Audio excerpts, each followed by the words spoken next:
question is for Sadhguru, the style icon. Oh. Nowadays, fashion is a multi-billion-dollar industry. At the same time, in the name of fashion, really unappealing gross trends also come out. In the name of fashion, are we crossing the line, and how do we identify the line? The first sentence, withdraw that one, huh? I'm not a style icon or something.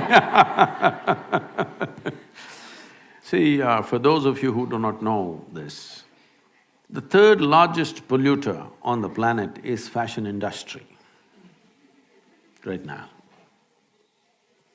It's estimated across the world, compared to how many clothes, how much clothing our grandparents had, how much clothing we have is on an average 5 times more. All of you seeing that, isn't it? They're saying by 2025, that will double, that means we'll be 10 times more than our grandparents. Out of this, 95% is polyfiber. Polyfiber has entered our bodies, has entered the plants, has entered the animals, has entered the food chain, water, soil, everything. This is one thing that's gone under the radar. Everybody is trying to shoot at that little plastic bag, which must be done, of course, but the polyfiber cloth is the largest polluter which is going under the radar. It is sitting on our clothing, on our bodies, constantly polluting everything because the micro polyfiber is just getting into everything. There are no poignant pictures of a turtle being trapped in a plastic bag or something like that, but we are all those turtles stuck in these things. So one of the things that we are doing is, as you know from your history, that India was the greatest supplier of textiles to the rest of the world at one time. 60% of the world's exports was Indian textiles 300 years ago. It was systematically destroyed during the British era. Over 3 to 4 million people died in about 50 years simply because the industry was systematically knocked down.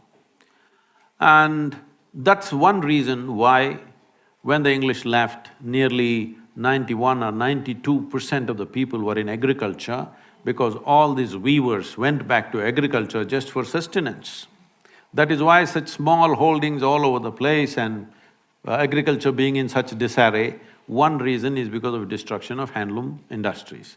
To a point where one of the Governor-Generals said, the fields of India are bleached by the bones of the hand weavers in 1860, because millions died. So having said that, we still have the skills. India is poised, if we do the right things, to be able to clothe the world once again in a sensible way, in a natural way. And in the sense, this can be economically fantastic. We could completely stop farmer suicides and the distress of the farmer if part of the agriculture is towards generating natural fiber.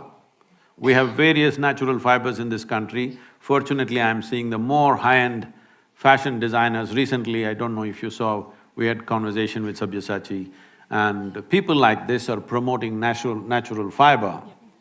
Well, now that you called me a fashion icon, let me admit this. In the month of October, we are having a fashion show in New York City. Woo! This fashion show, I'm not going to walk the ramp, okay? This is not about showing the apparel, but this is about exposing the top designers in America to Indian textile, the fabric. So 30 varieties of fabric I've already transported to United States, it's waiting there. We're going to display this and give this material to them, of some part of it free of cost so that they can try what they want. And to promote this, this could be a game changer for India's economy.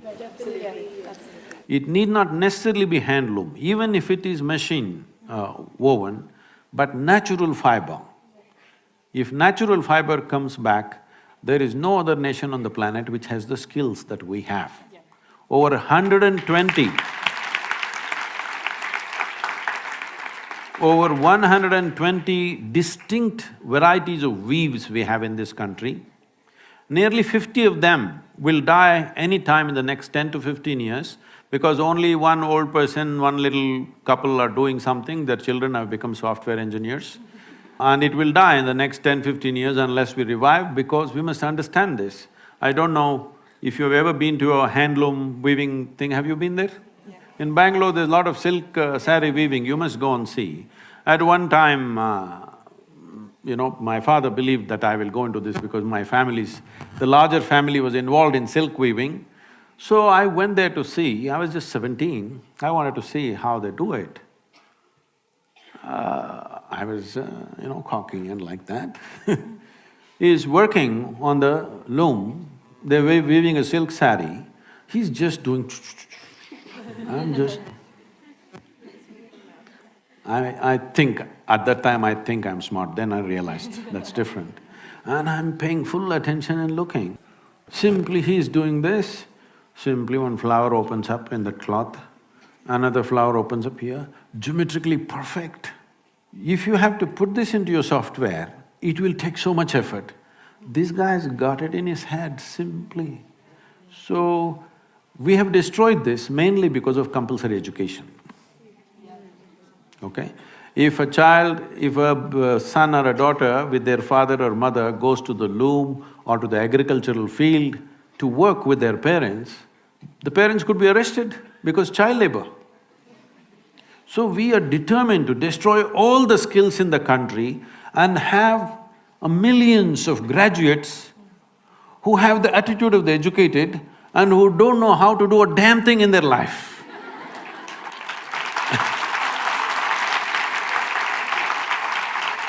So, we push the education system towards only 50% of the time that you spend in the school should be academics.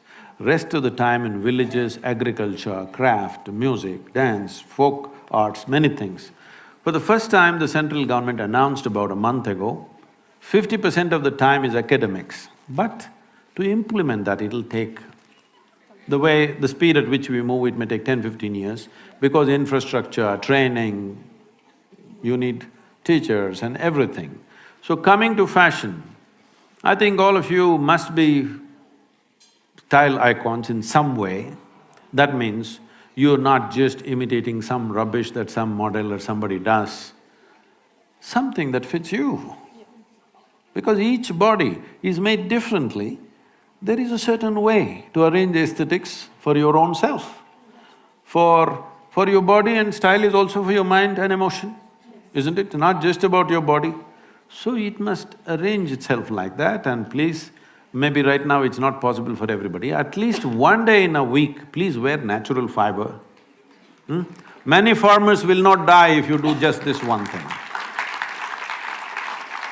At least one day in a week, wear natural fiber, you may save many farmers' lives because this will be a steady market. If you grow more vegetables, it goes on the street. If you grow less, it's always a struggle. But if part of it goes into producing natural fiber as it used to be in this country, we were the largest cotton and jute manufacturers in the world, but all wiped out. Time to get it back.